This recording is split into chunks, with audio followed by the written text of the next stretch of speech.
katongzao ny fotoagna andao atsika fety hitondra ny fetsovaitso agnahita loatra am'zao fotoagna ataovy mangotraka amiehe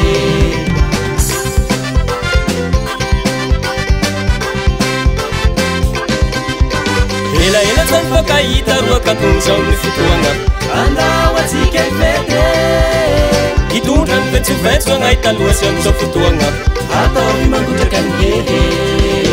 Angaizan salasala, anul say papisar, angareu ko pali-pali, tiki-tiki patituman, tuturei bigasi kanwani, bangit kay rapu-rapu, yang ngadang wablawang, yang wapati kay paljubas.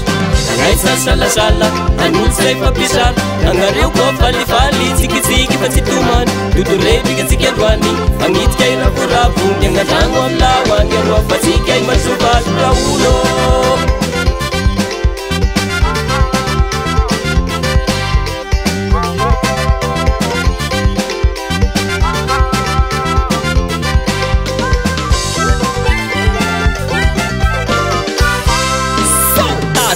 Sendra vato, zany tena taon-taon Tsy asiry fa olazaiko na fitaopoko ray manontolo Magnitikitiky atsika androany fa te inono ilazako azy fa nitondrany raha saolany fa le tao anododo andao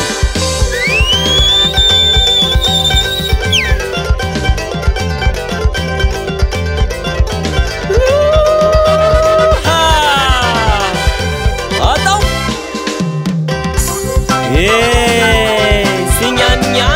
miaraka amin'ny bevagnitika tena marina matiaty rona zay zay hiaraka aminay makory ve Sanahary no naboazara izy nagnome Nahaizanay mihira roa indrindra napome Soranazy amin'ny zava-bita raha izy nomeny atsika Tonokira dia mampavitrika nomeny bevagnitika